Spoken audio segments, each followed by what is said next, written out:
Friends, let's discuss problems on trains. The first problem.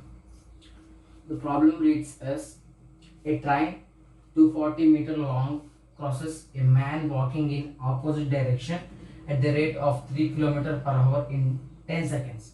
Then find the speed of the train. This question is given in Staff Selection Commission exam 2010. Let's discuss. Okay friends. ఒక train ఉంది, దాని length వచ్చేసి 240 metre long.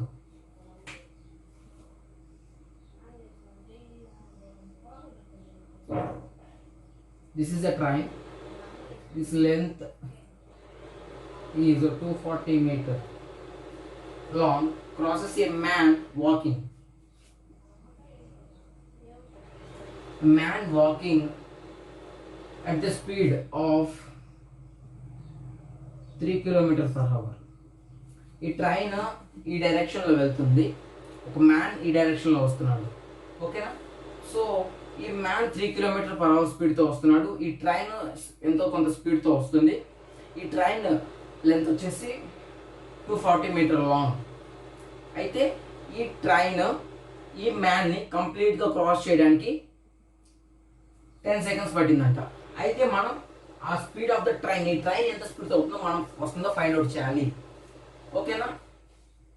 So ఈ మ్యాన్కి length ఏమి ఉండదు కాబట్టి మనం కంప్లీట్గా క్రాస్ చేసేటప్పుడు లెంత్ ఏమి ఉండదు కాబట్టి మనం కన్సిడర్ చేయాల్సిన అవసరం లేదు డిస్టెన్స్. ఒకవేళ అదే అనదర్ ట్రైన్ క్రాస్ చేసేటప్పుడు అయితే దానికి కూడా ఒక సర్టైన్ లెంత్ డిస్టెన్స్ ఉండదు కాబట్టి దాని లెంత్ కూడా మనం కన్సిడర్ చేయాలి.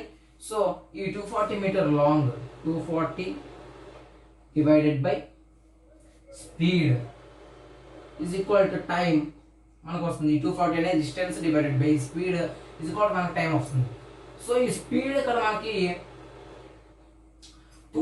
ఇక్కడ ఇలాంటి ప్రాబ్లమ్స్కి రిలేటివ్ స్పీడ్ కాన్సెప్ట్ యూజ్ చేయాలి. Relative speed is nothing but when two objects are in the motion. ఈ కాన్సెప్ట్ చెప్పడానికి నేను ఈ ప్రాబ్లం తీసుకున్నాను.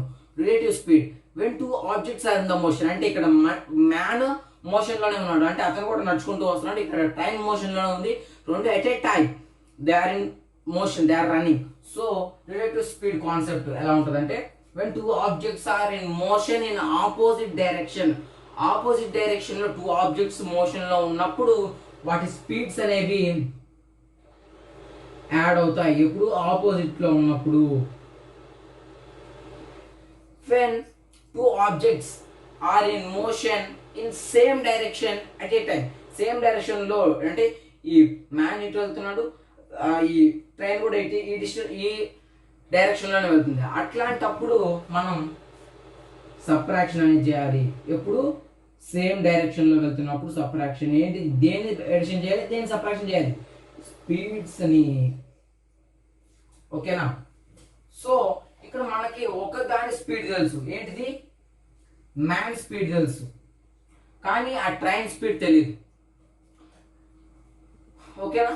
సో ఎడిషన్ కాబట్టి ట్రైన్ స్పీడ్ ని నేనేమనుకుంటానంటే ఎక్స్ అనుకుంటాను. సో ఎక్స్ ప్లస్ ఇక్కడ 3 km/h. కానీ మీరు ఒకటి అబ్జర్వ్ చేసినట్లయితే ఎప్పుడైనా మీరు ప్రాబ్లమ్స్ ఆన్ ట్రైన్స్ చేస్తున్నప్పుడు మీరు ఖచ్చితంగా ఫస్ట్ ఆఫ్ ఆల్ మీరు యూనిట్స్ ని చేంజ్ చేసుకోవాలి. either km/h లో కానీ ఆర్ m/s లోని కానీ చేంజ్ చేసుకోవాలి. ఇక్కడ చూసినట్లయితే నాకు డిస్టెన్స్ మీటర్స్ లో ఉంది, టైమ్ సెకండ్స్ లో ఉంది, ఇది ఒక్కటే km/h లో ఉంది. ఏంటిది స్పీడ్. సో ఆ స్పీడ్ ని కూడా నేను m/s లోకి కన్వర్ట్ చేసుకుంటాను. మీరు ఎప్పుడైతే స్పీడ్ ని m/s లోకి కన్వర్ట్ చేయాలో అప్పుడు మీరు 5/18 తో మల్టిప్లికేషన్ చేయాలి. m/s లోకి కన్వర్ట్ చేయాలంటే 5/18. అదే km/h లోకి కన్వర్ట్ చేయాలంటే 18/5 తో మల్టిప్లికేషన్ చేస్తే చాలు. ఓకేనా? సో ఇప్పుడు నేను ఈ 3 km/h ని m/s లోకి కన్వర్ట్ చేయాలి. సో 3 × 5/18 క్యాన్సిలేషన్ పోతుంది, 336. So 5/6 m/s, 5/6 m/s. So x plus 5/6. ఓకేనా? సో ఇక్కడ మనం డివిజన్ చేయాలి. x plus 5/6 is equal time ఎంత ఇచ్చాడు, 10 సెకండ్స్ లో దాటేసిందని చెప్పాడు కాబట్టి ఇజ్ ఈక్వల్ టు 10. ఓకేనా? సో ఇప్పుడు మనం క్రాస్ మల్టిప్లికేషన్ చేద్దాం. Cross multiplication 1 × 240 is equal to 10 × x 10x plus 5/6 into 10 50/6 ఓకేనా. సో ఇక్కడ 10x ప్లస్ 560 50/6 ఈ 50/6 అనేది ఇక్కడ ఎడిషన్ చేస్తుంది. అదే ఆర్హెచ్ఎస్ నుంచి ఎల్హెచ్ఎస్ కి సెండ్ చేస్తే అది సబ్ట్రాక్షన్ అవుతుంది.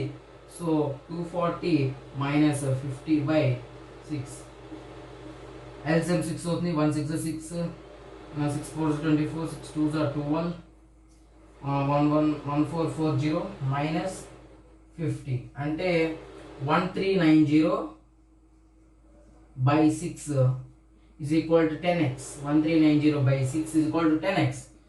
సో ఇక్కడ 10x అంటే 10 into x అని అర్థం. సో అక్కడ ఇంటూ కాబట్టి ఇటు వెళ్తే డివిజన్ అవుతుంది. సో 1390 డివైడెడ్ బై డివిజన్ అవుతుంది. ఇక్కడ కింద ఉంటే డివిజన్ అన్నాడు అర్థం. 0 క్యాన్సిల్. ఓకేనా. సో ఇప్పుడు మనకి పాయింట్స్ లో రావడం జరుగుతుంది. 139/6 6 2 12 ఓకేనా. 1 ఉంది. 6 3 18 6 3 18 1 ఉంది. 6 1 6 6 6 36 ఇట్లా సంథింగ్ వస్తుంది.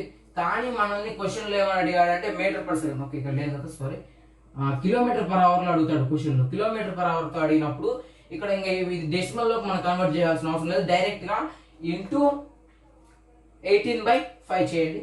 Into 18/5 6 1 6 3 3 9 27 3 3 9 10 11 3 1 3 plus 1 4 417/5. ఇప్పుడు చూడండి 5 8 40 1 ఉంది. 5 3 15 16 17 2 పాయింట్ పెట్టుకున్నాం 0 వస్తుంది. 5 4 20 83.4 కిలోమీటర్ పర్ అవర్. మనల్ని క్వశ్చన్ లో కిలోమీటర్ పర్ అవర్ లో కన్వర్ట్ చేయాలనుకుంటున్నాడు. ఇక్కడ మనకి మీటర్ పర్ సెకండ్ ఆన్సర్ ఎంత వచ్చిందంటే 139/6 మీటర్ పర్ సెకండ్. మీరు డెసిమల్స్ లోకి కన్వర్ట్ చేయాల్సిన అవసరం కూడా లేదు. సింపుల్ గా 18/5 తో మల్టిప్లికేషన్ చేస్తే కిలోమీటర్ పర్ అవర్ లోకి కన్వర్ట్ అయిపోతుంది. ఓకే చూసారు కదా.